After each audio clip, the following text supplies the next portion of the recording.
அனைத்து தமிழ் மக்களுக்கும் கணேஷின் பணிவான வணக்கம். வாங்க ஃப்ரெண்ட்ஸ், மார்க்கெட் பற்றி டிஸ்கஸ் பண்ணலாம். மார்க்கெட் வந்து எப்படிங்க இருந்தது அப்படின்னா, மார்னிங் வரைக்கும் கொஞ்சம் பரவாயில்ல, ஒரு சைட்வேஸாச்சும் எடுத்துகிட்டு இருந்தது. ஒரு 2:45 மணிக்கு மேலே பார்த்தீங்க அப்படின்னா ஒரு பெரிய ஃபால். ஸோ இந்த ஃபால் எதனால் நடந்திருக்கு அப்படின்னா, மெயினாக வந்து க்ரூட் ஆயிலோட ப்ரைஸ் வந்து ரொம்பவே இன்க்ரீஸ் ஆகிட்டு இருக்கு. அதாவது நேற்று முந்தா நேற்றெல்லாம் கூட இன்க்ரீஸ் தான் ஆனது, பட் அந்த அளவுக்கு வந்து ஃபால் இல்லையே. இன்னைக்கு ஏன் இவ்வளோ பெரிய அளவு ஃபால் இருக்கு அப்படின்னா, இப்போ கத்தாரில் இருக்கிற எனர்ஜி மினிஸ்டர் அப்படின்னு சொல்லுவாங்க, சாத் அல் காபி அவர் பேர். ஸோ ப்ரொனவுன்சியேஷன் வந்து தப்பாக இருந்தால் மன்னிச்சுக்கோங்க, எனக்கு தெரிஞ்ச சொல்கிறேன். சாத் அல் காபி அவரோட நேமு. அவர் என்ன சொல்லிட்டாரு, ஒரு 3 மணிக்கு அப்போ என்ன ஒரு நியூஸ் வந்து அவர் கொடுத்துருந்தாரு அப்படின்னா, நாங்கள் கத்தாரில் சப்ளை, அதாவது க்ரூட் ஆயில் வந்து ப்ரொடக்ஷனை வந்து ஸ்டாப் பண்ணுற கட்டாயத்துக்கு வந்து வந்துட்டோம். நாங்கள் வேற வழி இல்லை. எதனால் அப்படின்னா, வார் வந்து தொடர்ந்து நடந்துகிட்டே இருக்கு. ஸோ அதனால வந்து நாங்கள் வந்து ஸ்டாப் பண்ணிட போறோம் கம்ப்ளீட்டா அப்படின்னு சொல்லிட்டாங்க. ஸோ இந்த மாதிரி ப்ரொடக்ஷனை ஸ்டாப் பண்ண என்ன ஆகும்னா, சப்ளை வந்து நின்றுடும். சப்ளை நிற்கிறதுனால என்ன ஆகும்னா, க்ரூட் ஆயிலோட டிமாண்ட் வந்து கிரியேட் ஆகிடும். So crude oil demand create ஆனால தான் கிட்டத்தட்ட க்ரூட் ஆயிலெல்லாம் இன்னைக்கு வந்து $83 வந்து ரீச் பண்ணியிருக்கு. இது வந்து கண்டினியூஸா போகிறதுக்கான சான்சஸ் இருக்கு. அதையும் அவர் வந்து சொல்லிட்டாரு, எவ்வளவு தூரம் போகிறதுக்கு சான்சஸ் இருக்குன்னு சொல்லியும் அவர் வந்து எக்ஸ்பிளைன் பண்ணிட்டாரு. அவர் சொல்லியிருக்கிற ரேட் எல்லாம் பார்த்தோம் அப்படின்னா, கிட்டத்தட்ட க்ரூட் ஆயில் வந்து ஒரு 12,000 13,000 வரைக்கும் போயிடும். இப்போ வந்து 7,500 ட்ரேட் ஆயிட்டு இருக்கு. அவர் வந்து எக்ஸ்பெக்ட் பண்ணியிருக்கிற ஜோன் எவ்வளவு தூரம் அப்படின்னா, $150 வந்து எக்ஸ்பெக்ட் வந்து பண்ணியிருக்கிறாரு. இப்போ வந்து $83 தான் போயிட்டு இருக்கு. $150 இதை விட டபுள் மடங்கு. இப்போ 7,500 க்ரூட் ஆயில் ஃபியூச்சர்ஸ் போயிட்டு இருக்கு அப்படின்னா, 14,000 15,000 வரத்துக்கான பாசிபிலிட்டி இருக்கு அப்படிங்கிற மாதிரி அவர் வந்து இப்போதைக்கு வந்து சொல்லியிருக்காரு. அதாவது இன்னைக்கு இருக்கிற நிலவரத்தை வச்சு ஒரு $150 வரைக்கும் அவர் வந்து கணிச்சிருக்கிறாரு. இது போக எப்படி இருக்குன்னு தெரியல, பார்க்கலாம். ஓகேங்களா? இப்ப காலையில வந்து ஒரு நியூஸ் வந்து கொடுத்துருந்தாங்க. என்ன சொல்லியிருந்தாங்க அப்படின்னா, இந்த மாதிரி இந்தியாவில் வந்து ரஷ்யா கிட்ட இருந்து ஆயில் வாங்குறதுக்கு வந்து நாங்கள் வந்து ஒரு 30 நாள் வந்து வெய்வர் கொடுக்குறோம், அதாவது வந்து ஒரு விதிவிலக்கு மாதிரி கொடுக்குறோம் அப்படின்னு சொல்லி அமெரிக்கா வந்து அனௌன்ஸ் பண்ணியிருந்தாங்க. நேர கொடுமை அப்படின்னு சொல்லலாம். ஏன் அப்படின்னா, ரஷ்யா கிட்ட இருந்து நாம ஆயில் வாங்குறதுக்கு அமெரிக்கா வந்து பர்மிஷன் தர வேண்டியதா இருக்கு. ஸோ இந்த அளவுக்கு பார்த்தீங்க அப்படின்னா சூழ்நிலை வந்து போயிட்டு இருக்கு. இது வந்து பாசிட்டிவ் நியூஸா அப்படின்னு கேட்டீங்க அப்படின்னா, கண்டிப்பா வந்து பாசிட்டிவ் நியூஸ் தான். ஏன்னா இது ஒரு இன்டர்நேஷனல் நியூஸ் கிடையாது, நேஷனல் நியூஸ். இது எதுக்கு வந்து பாசிட்டிவ் நியூஸ் அப்படின்னா, ரிலையன்ஸுக்கு தான் பார்த்தீங்க அப்படின்னா இது வந்து பாசிட்டிவ் நியூஸ். அதனால தான் ரிலையன்ஸ் எல்லாம் இன்னைக்கு வந்து ஒரு 2% மேலே ஏறிட்டு இருந்தது. நடுவில் இவர் energy minister, Qatar energy minister வந்து இந்த நியூஸை வந்து கொடுக்கவும் ஸோ ஏறிட்டு இருந்தது இறங்கிடுச்சு. ஏன்னா ஒரு பக்கம் சப்ளை வந்து ஸ்டாப் ஆயிடுச்சு, இனிமேட்டு வந்து அது வராது அப்படிங்கிற ஒரு கான்செப்ட்ல மறுபடியும் பார்த்தீங்க அப்படின்னா பங்கு சந்தைகள் இறங்க வந்து ஆரம்பிச்சிடுச்சு. ஓகேங்களா? இது வந்து கண்டினியூ ஆகுமா? ஏன்னா இன்னைக்கு வந்து பேங்க் நிஃப்டியே காலையில இருந்து, நிஃப்டி கூட கொஞ்சம் பரவாயில்ல, கொஞ்சம் வந்து தாக்கு பிடிச்சிட்டு இருந்தது. பேங்க் நிஃப்டி மார்னிங்ல இருந்தே ஃபுல் அண்ட் ஃபுல் செல்லிங் தான். ஒரு பெரிய அளவில் வந்து என்ன சொல்றதுன்னா, ஒரு பை சைடு வந்து சப்போர்ட் பண்ணல. அதுக்கு மெயின் ரீசன் என்னன்னா, க்ரூட் ஆயிலோட டென்ஷன் அப்படின்னு சொல்லலாம். ஓகேங்களா? க்ரூட் ஆயில் தொடர்ந்து ஏறிட்டே இருக்கிறதுனால பணப்பற்றாக்குறை மாதிரி ஏற்பட்டு ஸோ தொடர்ந்து வந்து பணத்தை வந்து வெளியே தான் எடுத்துட்டு இருக்காங்க. ஸோ நம்ம ஆல்ரெடி கூட டிஸ்கஸ் பண்ணியிருந்தோம். ஸோ நிஃப்டி பேங்க் நிஃப்டில இருந்து பணம் வெளியே போனாலே எம்செக்ஸ்ல வந்து இன்வெஸ்ட்மெண்ட் பண்றதுக்கான சான்சஸ் நிறைய இருக்கு அப்படின்னு. இப்போ க்ரூட் ஆயில இன்வெஸ்டர்ஸ் வந்து ஃபுல் அண்ட் ஃபுல் இருக்கிறாங்க அப்படிங்கிற மாதிரி ஸோ நாம வந்து சொல்லலாம். ஓகே, இப்போ நெக்ஸ்ட் வந்து ஸ்டாக் ஹீட் மேப் எப்படிங்க இருந்தது அப்படின்னா, ரொம்ப அதிசயமா டிசிஎஸ், இன்ஃபோசிஸ், எட்டர்னல் எல்லாம் காலையில ஒரு நல்ல ஒரு பாசிட்டிவ்ல இருந்தது. அப்படிங்க பரவாயில்ல, சந்தோஷமா இருந்தது. But banking and finance stocks சொதப்பினால கண்டினியூஸா இதுவுமே பார்த்தீங்கன்னா வேற வழி இல்லாம இதுல இருந்தும் பணத்தை வந்து வெளியே எடுக்க ஆரம்பிச்சிட்டாங்க. காலையில இருந்து கொஞ்சம் பாசிட்டிவ்ல இருந்தது அப்படின்னா ரிலையன்ஸ் அப்படின்னு சொல்லலாம். இந்த ரஷ்யா ஆயில் விவகாரத்துல ரிலையன்ஸ் மட்டும் கொஞ்சம் பாசிட்டிவ்ல இருந்தது.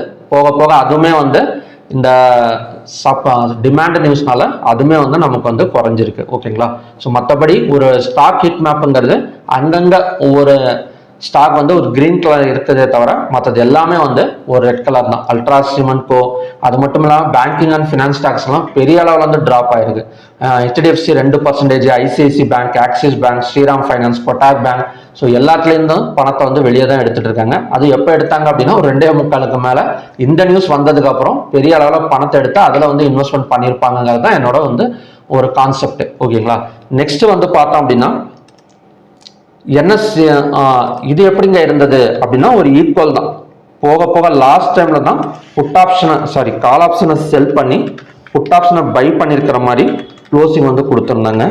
ஸோ இதை வந்து நான் அப்படியே விட்டுட்டேன். ஓகே, அதாவது ஒரு 2 o'clock 230 வரைக்குமே வந்து ஒரு ஈக்குவலாக தான் இருந்தது ஓப்பன் இன்ட்ரெஸ்ட் டேட்டா. அதாவது ஒரு ரேஞ்ச் பவுண்டு மாதிரி தான் போயிட்டு வந்துட்டு இருந்தது. ஒரு 245க்கு மேலே இந்த க்ரூட் ஆயில் நியூஸ்னால ஒரு ஓப்பன் இன்ட்ரெஸ்ட் டேட்டா எப்படி க்ளோஸ் ஆயிருக்கு அப்படின்னா கால் ஆப்ஷனை செல் பண்ணி புட் ஆப்ஷனை பை பண்ணியிருக்கிற மாதிரி தான் க்ளோசிங் வந்து கொடுத்துருக்காங்க. நெக்ஸ்ட் என்எஸ்சியில் பார்த்தோம் அப்படின்னா 3552 ஸ்டாக்ஸ் ட்ரேட் ஆயிருக்கு. அட்வான்ஸ் வந்து 1349, டிக்ளைன்ஸ் வந்து 1797, அன்சேஞ்ச் வந்து 106. கிட்டத்தட்ட பாசிட்டிவா கம்பேர் பண்றதை விட ஒரு 400 ஸ்டாக்ஸ் மட்டும் தான் கொஞ்சம் நெகட்டிவ்ல வந்து கொடுத்துருக்காங்க. 52 வீக் ஹைல 29 ஸ்டாக்ஸும் 52 வீக் லோல 166 ஸ்டாக்ஸும் வந்து ட்ரேட் ஆயிருக்கு.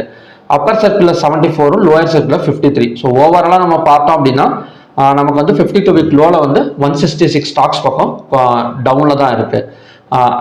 செக்டார் வைஸ் க்ளோசிங் எப்படிங்க இருக்கு அப்படின்னா ஐடி செக்டார் கொஞ்சம் பாசிட்டிவ்ல இருந்தது. லாஸ்ட் டைம்ல அதுவுமே வந்து கொஞ்சம் டவுன் ஆயிடுச்சு. ஓவராலா எல்லா செக்டார்ல இருந்தும் பணத்தை வந்து வெளியே எடுத்திருக்காங்க அப்படிங்கிற மாதிரி சொல்லலாம். இதுல டாப் செக்டார் என்ன அப்படின்னா பேங்கிங் செக்டார் தான். அதாவது bank Nifty and fin Nifty தான். கிட்டத்தட்ட 1.2% மேல நமக்கு வந்து டவுன் ஆயிருக்கு. ஹைவே டெஸ்ட் ஸ்டாக்ஸும் புஷ் பண்ணியிருக்காங்க பெரிய அளவில். HDFC bank, State Bank of India, ICICI bank இதெல்லாம் மார்னிங்ல இருந்தே கொஞ்சம் வந்து நமக்கு வந்து டவுன்லேயே தான் இருந்தது. நான் கூட நினைச்சிட்டு இருந்தேன் நிஃப்டி வந்து பாசிட்டிவ்ல இருக்கு, பேங்க் நிஃப்டி வந்து ஃபுல்லா நெகட்டிவ்ல கொண்டு போறாங்களே அப்படிங்கிற மாதிரி பார்த்தேன். டக்குன்னு அது இறங்கும். க்ரூட் ஆயில் வந்து பாத்தீங்க அப்படின்னா ஃபியூச்சர்ஸ்லயே ஒரு 300 பாயிண்ட் மேல வந்துருச்சு. அதாவது 450 ட்ரேட் ஆயிட்டு இருந்ததுன்னு நினைக்கிறேன். ஆமா 430 நம்ம ட்ரேட் ஆயிட்டு இருந்தது. அங்க வந்து பாத்தீங்கன்னா 700 வரைக்கும் போயிடுச்சு. ஒரு 300 to 400 பாயிண்ட்ஸ் பக்கம் மேல வந்துச்சு. அதுக்கு தகுந்த மாதிரியே பேங்க் நிஃப்டி எல்லாமே வந்து கொஞ்சம் டவுன் ஆயிடுச்சு. மாருதி, எம்என்டம், ஸ்ரீராம் ஃபைனான்ஸ், டிசிஎஸ் பாசிட்டிவ்ல இருக்கிறது என்ன அப்படின்னா இன்ஃபோசிஸும் சன்ஃபார்மாவும் மட்டும்தான். ஸோ அதுவும் இன்னும் கொஞ்சம் ஒரு 1/2 மணி நேரம் மார்க்கெட் இருந்தால் அதுவுமே இறங்கி இருக்கும். ஸோ டைம் பத்தாதனால கொஞ்சம் நிறுத்தி வச்சிருக்காங்கன்னு நினைக்கிறேன். ஓகே, நெக்ஸ்ட் வந்து டாப் கெய்னர்ஸ்ல BEL, Reliance, ONGC, Sun Pharma, NTPC இதெல்லாம் பார்த்தீங்கன்னா டாப் கெய்னர்ஸுக்கான ஸ்டாக். டாப் லூசர்ஸ்னு எடுத்துக்கிட்டோம் அப்படின்னா ICICI bank, Eternal, Shriram finance, ultra சிமெண்ட்கோ, ஹெச்டிஎஃப்சி லைஃப் இதெல்லாம் பார்த்தீங்க அப்படின்னா டாப் லூசர்ஸுக்கான ஸ்டாக்ஸ். ஓகே, இப்போ நிஃப்டி எப்படிங்க இருக்கும் பேங்க் நிஃப்டி அப்படின்னு பார்த்தோம் அப்படின்னா பேங்க் நிஃப்டியை பொறுத்த வரைக்கும் ஒரு பிரேக் அவுட் அப்படின்னு சொல்லலாம். ஸோ லோவை பிரேக் அவுட் பண்ணால் கண்டினியூஸாக கீழே வரதுக்கான சான்சஸ் இருக்கு. நெக்ஸ்ட் சப்போர்ட் ஜோன் வந்து 57,161 பேங்க் நிஃப்டியை பொறுத்த வரைக்கும். ரெசிஸ்டன்ஸுங்கிறது 58,802. ஸோ இதையும் பிரேக் அவுட் பண்ணாதான் இனிமேல் வந்து பை. ஸோ அது வரைக்கும் வந்து கொஞ்சம் செல்லிங் ப்ரெஷர் வரதுக்கான சான்சஸ் வந்து இருக்கு. நெக்ஸ்ட் வந்து நிஃப்டி பார்க்கலாம். இப்போ நிஃப்டி எடுத்துக்கிட்டோம் அப்படின்னா லோவை பிரேக் அவுட் பண்ணிட்டு ஒரு கேப் டவுன் ஓப்பன் எடுத்தா கூட எந்த இடத்துல வந்தா ரெக்கவரி வந்து எதிர்பார்க்கலாம் அப்படின்னா 24,303 வந்தா. ஸோ நம்ம அந்த இடத்துல வந்து டபுள் பாட்டம் சப்போர்ட் வந்து ஒர்க் அவுட் ஆகக்கூடிய சான்சஸ் இருக்கு. அந்த இடத்துல வேணா நம்ம வந்து கொஞ்சம் வந்து ரெக்கவரி வந்து எதிர்பார்க்கலாம். மற்றபடி ஒரு என்ன சொல்றது அப்படின்னா க்ளோஸு கீழே ஓப்பன் ஆனாலும் லோவை பிரேக் அவுட் பண்ணாலும் ஸோ அடுத்தடுத்து கொஞ்சம் டவுன் எடுக்கிறதுக்கு சான்சஸ் இருக்கு. நெக்ஸ்ட் வந்து ஃபின் நிஃப்டி. ஸோ ஃபின் நிஃப்டியோட ரெசிஸ்டன்ஸ் ஜோன் வந்து 27,000, சப்போர்ட் ஜோன் வந்து 26,469. நெக்ஸ்ட் வந்து mid cap nifty. So mid cap nifty எல்லாம் ரொம்ப எதிர்பார்த்தாங்க. ஏன்னா காலையில் ஒரு நல்ல கிரீன் கலர் கேண்டில் வந்து ஃபார்ம் ஆகிட்டு இருந்தது. கிட்டத்தட்ட மிட் கேப் நிஃப்டி எல்லாம் நான் எவ்வளோ எக்ஸ்பெக்ட் பண்ணியிருந்தேன் அப்படின்னா 13,447 வரைக்கும் எக்ஸ்பெக்ட் பண்ணியிருந்தேன். பட் அவ்வளோ தூரம் போகலை. நியூஸ் பேசிக்ஸில் நமக்கு வந்து மறுபடியும் ட்ராப் ஆயிருக்கு. இதோட நெக்ஸ்ட் ரெசிஸ்டன்ஸ் ஜோனுங்கிறது 13,324, சப்போர்ட்டுங்கிறது 13,004. நெக்ஸ்ட் வந்து சென்செக்ஸோட support zone same as of nifty. லோவை பிரேக் அவுட் பண்ணால் 78,450 வரைக்கும் வந்துட்டு அந்த இடத்துல இருந்து மறுபடியும் ரெக்கவரி ஆகிறதுக்கு சான்சஸ் வந்து இருக்கு. கிஃப்டி நிஃப்டி காலையில கொஞ்சம் நல்லா இருந்தது. காலையிலலாம் பார்த்தீங்க அப்படின்னா ஒரு ஜஸ்ட் ஒரு 65 பாயிண்டா நம்ம தான் பாசிட்டிவ்ல இருந்தது. அங்கிருந்து கிட்டத்தட்ட ஒரு 200 பாயிண்ட் பக்கம் பாசிட்டிவ் போனது. அதுக்கப்புறம் பார்த்தீங்க அப்படின்னா நமக்கு இறங்கி ஒரு ரெட் கலர் கேண்டில் வந்து இப்போதைக்கு வந்து நிற்குது. நெக்ஸ்ட் வந்து இந்தியா விக்ஸ் கொஞ்சம் growthங்க இன்னைக்கு. அதாவது கிட்டத்தட்ட இன்னைக்கு வந்து ஒரு 10% வரைக்கும் ஏறி இருக்கு. நேற்று வந்து இறங்குனது, இன்னைக்கு வந்து பாத்தீங்க அப்படின்னா ஒரு 10% பக்கம் நமக்கு வந்து மேல வந்திருக்கு. இது தொடர்ந்து 23 இல்ல 20 எல்லாம் போயிடுச்சு அப்படின்னா மறுபடியும் கிராஷ் ஆகக்கூடிய சான்சஸ் இருக்கு. இல்ல ஒரு 19.89லயோ இல்லைன்னா மறுபடியும் ஒரு 18 எல்லாம் வந்தது அப்படின்னா அந்த இடத்துல கொஞ்சம் ரேஞ்ச் பவுண்ட் இல்லைன்னா ஒரு பை சைடுக்கு சேஞ்ச் ஆகக்கூடிய சான்சஸ் வந்து இருக்கு.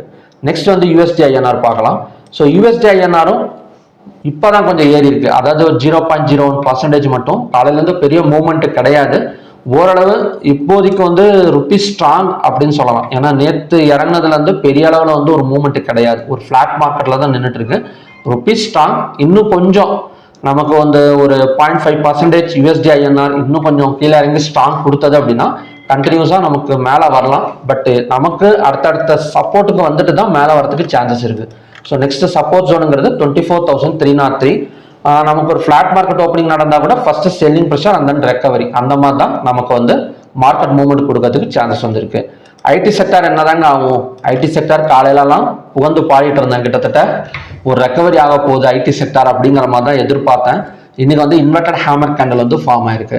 So inverted hammer candle form ஆனதுனால தான் இந்த சார்ட் வந்து உங்களுக்கு காட்டுறேன். இன்வெர்டட் ஹேமர் கேண்டல் நமக்கு ஆல்ரெடி தெரியும், க்ளோஸுக்கு மேலே ஓப்பனிங் கொடுத்துருச்சு அப்படின்னா கண்டிப்பா இன்னைக்கான ஹை 30,664 வரைக்கும் வரதுக்கு பாசிபிலிட்டி இருக்கு. சப்போஸ் லோவா பிரேக் அவுட் பண்ணிடுச்சு அப்படின்னா ஐடி செக்டார் மறுபடியும் வந்து ஒரு செல்லிங் சைடு போகிறதுக்கான சான்சஸ் வந்து இருக்கு. ஸோ பார்க்கலாம் மண்டே வந்து என்ன மாதிரி நடக்குது அப்படின்னு. இப்போ நிறைய பேர் என்ன கேட்டிருந்தாங்க அப்படின்னா, ஏதாவது இப்போ call option and put option எல்லாம் ஹோல்டு பண்ணலாமா? ஏன்னா மண்டே வந்து ஒரு பெரிய கேப் டவுன் விழுந்துச்சுன்னு வச்சுக்கோங்களேன். புட் ஆப்ஷன் ஹோல்டு பண்ணுறப்ப நமக்கு ஒரு நல்ல பர்சன்டேஜ் ப்ராஃபிட் வந்து கிடைக்கும். அதே மாதிரி கால் ஆப்ஷன் நம்ம பை பண்ணி வச்சிருந்தோம் அப்படின்னா ஒரு கேப் பிழுகிறப்ப ஒரு ப்ராஃபிட் வந்து கிடைக்கும். நான் என்ன என்னன்னா ஒரு மணி மேனேஜ்மெண்ட் தாங்க. நம்ம ஒரு 1 லட்ச ரூபா வச்சிருக்கோம் அப்படின்னா ஒரு 5% ரிஸ்க் எடுக்கலாம். ஓகேங்களா? 5% ரிஸ்க்னா ஒரு 100 ரூபாய் 120 ரூபாய் நம்ம அந்த ஸ்ட்ரைக் ப்ரைஸை சூஸ் பண்ணாலே கிட்டத்தட்ட 6,500 ரூபாய் 7,000 ரூபாய் ஆயிடுது. ஸோ அந்த அளவுக்கு ரிஸ்க் எடுத்து ஒரே ஒரு லாட்டோனா ஹோல்டிங் பர்பஸ்க்கு வந்து யூஸ் பண்ணலாமே தவிர அதை விட்டுட்டு நம்ம என்னைக்கோ ஒரு நாளைக்கு லாபம் கிடைச்சிருக்கோம், ஒரு 70,000 80,000 ரூபா லாபம் கிடைச்சிருக்கும். ஸோ நம்ம அதே கான்செப்ட்லேயே வந்து தொடர்ந்து அதே பண்ணிட்டு இருக்கக்கூடாது. ஓகேங்களா? எடுக்கலாமான்னு கேட்டிங்க அப்படின்னா மணி மேனேஜ்மெண்ட்டுக்குள்ளார நம்ம என்ன வேணால் பண்ணிக்கலாம் ட்ரேடிங்கை பொறுத்த வரைக்கும். ஸோ அதை கிராஸ் பண்ணாலும் பார்த்துக்கணும், அவ்வளோதான். ஓகேங்களா? நம்ம இன்ட்ராடேவாக இருந்தாலும் சரி, ஒரு ஹோல்டிங்காக இருந்தாலும் சரி, 4.5% to 5% நம்மளோட பிரின்சிபல் அமௌண்ட். ஸோ அதுக்கு தகுந்த மாதிரி நீங்கள் ஹோல்டிங்கில் வச்சு அது ஏதாவது ஒரு ஏன்னா நமக்கு சொல்ல முடியாது. நமக்கே பார்த்தீங்கன்னா தெரியும், நேற்று ஈவினிங் ஒரு பாசிட்டிவ் நியூஸ் கொடுத்துருக்காங்க. இப்போ மறுபடியும் ட்ரம்ப் சைடு இருந்து எந்த ஒரு ரிசல்ட்டுமே இல்லை. நான் காலையில் நிஃப்டி வந்து பாசிட்டிவ்ல ஓப்பன் ஆகுது. 3 மணிக்கு கத்தார் எனர்ஜி மினிஸ்டர் வந்து $150 போகுங்கிறாரு, மறுபடியும் இறங்குது. ஸோ நல்லா தெரியுது நியூஸ் மூலியமா தான் மார்க்கெட் வந்து ஃபுல் அண்ட் ஃபுல் ரன் ஆகிட்டு இருக்கு அப்படின்னு. ஸோ அப்படி இருக்கிறப்ப சாட்டர்டே சண்டே எவ்வளோ நியூஸ் வரும்னு நான் சொல்லி தெரிய வேண்டியதில்லை. ட்ரம்ப் அவர்கள் வந்து கண்டிப்பாக ட்விட்டர் ஒன்று விடாமல் நியூஸ் வந்து கண்டிப்பாக போட தான் போகிறார் 2 நாளில். அது எந்த மாதிரி நியூஸ் வரும்னு யாராலையும் பார்த்தீங்க அப்படின்னா கணிக்க முடியாது. ஓகேங்களா? ஸோ நம்ம எப்படி இருந்தாலும் நம்ம இப்போ இன்னைக்கு ஓப்பன் இன்ட்ரெஸ்ட் டேட்டாலாம் பார்த்துட்டு லாஸ்ட் டைமில் நீங்கள் ஒரு முடிவு எடுக்கிறீங்கன்னு வச்சுக்கோங்களேன். சரி இவ்வளோ தூரம் இறங்கிட்டு இருக்கு, இன்னொரு 200 பாயிண்ட் இறங்கணும்னு முடிவு எடுத்துட்டீங்க அப்படின்னா ஹோல்டு பண்ணலாமா? அப்படி ஒரு ஹோல்டு பண்ணலாம் அப்படின்னா ஒரு மணி மேனேஜ்மெண்ட்டுக்குள்ளார பண்ணிக்கலாம், அவ்வளோதான். ஓகேங்களா? பண்ணவே கூடாதுன்னு கிடையாது. 5% ரிஸ்கில் இல்லை 4.5% ரிஸ்கில் நாம் வந்து ட்ரை பண்ணலாமே தவிர பெரிய அளவுலலாம் நம்ம போட்டு மார்க்கெட் அகென்ஸ்டாக போயிடுச்சு அப்படின்னா பிரின்சிபல் அமௌண்ட் நமக்கு வந்து வேஸ்ட்டாக போயிடும். அதிகபட்சமாக ஆப்ஷன்ஸ் பையிங் பண்ணுறவங்க இன்ட்ராடேல க்ளோஸ் பண்ணுறது பெஸ்ட்டு. செல்லிங் பண்ணுறவங்க ஹோல்டிங்கும் பண்ணிக்கலாம். இல்லை பையிங்கும் ஹோல்டு பண்ணுறீங்கன்னா கூட மணி மேனேஜ்மெண்ட்டுக்குள்ளார ரிஸ்க் எடுக்கிறது பெஸ்ட்டு. ஓகே, நெக்ஸ்ட் வந்து க்ரூட் ஆயில் போயிடலாம். இப்போ க்ரூட் ஆயில் 83 இருந்தது, நான் பார்க்குறப்ப கிட்டத்தட்ட $84.21 பக்கம் நமக்கு வந்து போயிட்டு இருக்கு. இப்போ க்ரூட் ஆயிலோட எங்க ரெசிஸ்டன்ஸே ட்ரா பண்ண முடியாது. ஓகேங்களா? நெக்ஸ்ட் சப்போர்ட் ஜோன் எந்த இடம் வரும் அப்படின்னா நமக்கு கண்டிப்பாக ஒரு 7457 தான் நெக்ஸ்ட் சப்போர்ட் ஜோன். ஓகேங்களா? இவ்வளோ தூரம் இறங்குமா அப்படின்னு கேட்டிங்கன்னா அதுக்கும் ஆன்சர் வந்து இப்போதைக்கு எங்கிட்ட வந்து கிடையாது க்ரூட் ஆயிலை பொறுத்த வரைக்கும்.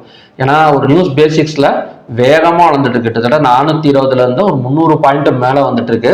இது எவ்வளோ தூரம் இறங்கும் மறுபடியும் வரும் அப்படிங்கிறத யாராலையுமே ப்ரிடிக்ஷன் வந்து பண்ண முடியாது. ஏன்னா ரிஸ்க் எடுத்து பை சைடு வேணா போகலாமே தவிர செல் சைடுங்கிறது மறுபடியும் ரிஸ்க் தான். ஓகேங்களா? ஸோ அதனால் நெக்ஸ்ட் சப்போர்ட்டுங்கிறது வேணா நோட் பண்ணி வச்சுக்கோங்க. 7457 7457 வரைக்கும் இறங்குமா கண்டிப்பான்னு கேட்டிங்க அப்படின்னா அதான் நான் ஆல்ரெடி சொல்லிட்டேன். க்ரூட் ஆயிலை பொறுத்த வரைக்கும் full and full buy side வந்து போகிறதுக்கு சான்சஸ் இருக்கு. ஏன்னா $150 டார்கெட் வந்து கொடுத்துருக்குறாங்க. அதனால இப்போதைக்கு வந்து ஒரு $84 தான் இருக்கு. இன்னொரு $16 மண்டே கேப் அப் ஒரு $10 விழுந்தாலும் ஆச்சரியப்படுறதுக்கு எதுவுமே கிடையாது. $10 மண்டே கேப் அப்ல விழுந்தது அப்படின்னா நீங்களே நினைச்சு பாருங்க, கிட்டத்தட்ட 700-800 பாயிண்ட் வந்து நமக்கு வந்து புஷ் பண்ணி மேலே கொண்டு போயிடுவாங்க. ஸோ அதனால பார்த்து நெக்ஸ்ட் வந்து நேச்சுரல் கேஸ் பார்க்கலாம். இப்போ நேச்சுரல் கேஸ் மார்னிங்ல வந்து கத்தார்ல இருந்து அவங்களும் அனௌன்ஸ் பண்ணியிருந்தாங்க. என்ன சொல்லியிருந்தாங்க அப்படின்னா எங்களுக்கு வந்து டேங்கர் நெருக்கடி இருக்கு. ஸோ அந்த டேங்கர் நெருக்கடினால நாங்கள் ஒரு 4 டேங்கரை வந்து இப்போதைக்கு வந்து குத்தகைக்கு எடுத்திருக்கோம் அப்படிங்கிற மாதிரி. அதாவது ஆல்ரெடி இருந்த டேங்கர் வந்து ஹிட் பண்ணி முடிச்சிட்டாங்க.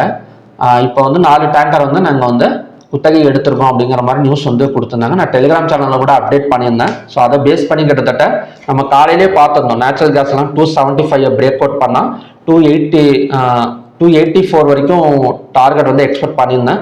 ஸோ எக்ஸாக்டாக 275 பிரேக் அவுட் பண்ணிட்டு நமக்கு வந்து ஒரு 6 பாயிண்ட் மேலே வந்திருக்கு. ஸோ நெக்ஸ்ட் சப்போர்ட் ஜோனுங்கிறது 275.9 தான்.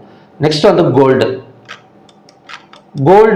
க்ரூட் ஆயில் ஏறிட்டு இருக்கு, கோல்டு இறங்கிட்டு இருக்கு. கோல்டு வந்து எப்பங்க இறங்கும் அப்படின்னா ஒரு பேச்சுவார்த்தை நடக்கும் தெரிஞ்சா மட்டும்தான் கோல்டு வந்து இறங்கும். ஆனால் கோல்டு வந்து இறங்கிட்டு இருக்கு, பேச்சுவார்த்தை நடந்த பாடில்லை. தொடர்ந்து வந்து போர் தான் போயிட்டு இருக்கு. ஓகேங்களா? ஸோ கோல்டு வந்து மறுபடியும் ஏறாதா அப்படின்னா பயந்துக்கிறாங்க. அதாவது இப்போ யார் வந்து ஹோல்டில் வச்சிருப்பாங்க அப்படின்னா இன்ஸ்டிடியூஷன்ஸ் வேணா ஹோல்டில் வச்சிருப்பாங்க தவிர ஒரு ரீட்டைல் ட்ரேடர்ஸை பொறுத்த வரைக்கும் கோல்டு அண்ட் சில்வர்ல இன்வெஸ்ட்மெண்ட் பண்றதுக்கு யாருமே இந்த டைம்ல வந்து தயாரா வந்து கிடையாது. வேணும்னா பை பண்ணி கொஞ்சம் அமௌண்ட்டை வேணா பை பண்ணி வச்சுப்பாங்களே தவிர பெரிய அளவில் ரிஸ்க் எடுத்து கோல்டை பை பண்ணுவாங்களா அப்படின்னு கேட்டீங்க அப்படின்னா அதுக்கு வந்து யாருடையுமே வந்து ஆன்சர் இருக்காது. ஏன்னா நமக்கு ஏறிட்டும் இறங்கிட்டு தான் இருக்கு. ஏன் வந்து பை பண்ண மாட்டாங்க இந்த இடத்துலனா, இப்போ திடீர்னு போர் நிறுத்தம் நியூஸ் வந்துருச்சுன்னு வச்சுக்கோங்களேன். ஏன் ஒரு வாரம் சண்டை போட்டுட்டு இருக்காங்க, போதும் இதோட நிறுத்திக்கலாம், ஏதாவது ஒரு உட்காந்து பேசலாம் அப்படிங்கிற மாதிரி போர் நிறுத்தம் நியூஸ் திடீர்னு நிறுத்திட்டாங்கன்னு வச்சுக்கோங்க. நைட்டே நிறுத்திடுறாங்க. என்ன பண்ணுவாங்க, கோல்டை வந்து விற்க ஆரம்பிச்சிருவாங்க, வேகமாக கீழே வந்துடும். ஸோ அந்த கான்செப்ட்ல தான் கோல்டு வந்து இப்போதைக்கு வந்து நமக்கு வந்து நிற்கிது. ஓகேங்களா? ஸோ கோல்டை பொறுத்த வரைக்கும் பையிங்கா செல்லிங்கான்னு பார்க்கறத விட ஒரு சப்போர்ட் அண்ட் ரெசிஸ்டன்ஸ். ஸோ இன்னைக்கு ஈவினிங்கான சப்போர்ட் ஜோன் வந்து ஸோ மார்னிங்கே நம்ம வந்து ட்ராப் பண்ணது தான். ஸோ சேம் சப்போர்ட் ஜோன்ல தான் நிற்கிது நமக்கு. ஓகேங்களா? 1,59,219ங்கிறது கோல்டோட சப்போர்ட் ஜோன். நெக்ஸ்ட் சில்வரோட சப்போர்ட் ஜோன் வந்து 2,60,158 பார்க்கலாம். ஸோ ஓகே ஃப்ரெண்ட்ஸ், இதுதான் பார்த்தீங்கன்னா ஈவினிங்கான conditions. So nifty and bank nifty எப்படி இருக்கும் அப்படின்னா நெக்ஸ்ட் சப்போர்ட் அண்ட் ரெசிஸ்டன்ஸை வந்து நோட் பண்ணிக்கோங்க. ஸோ அவ்வளோ தூரம் இறங்கிட்டு மறுபடியும் மேலே வரதுக்கு நமக்கு சான்சஸ் வந்து இருக்கு. ஸோ ஓகே ஃப்ரெண்ட்ஸ், மறுபடியுமே பார்த்தீங்க அப்படின்னா இன்னொரு நல்ல ப்ரெடிக்ஷன் வீடியோட நான் வந்து உங்களை மீட் பண்ணுறேன். Thank you very much.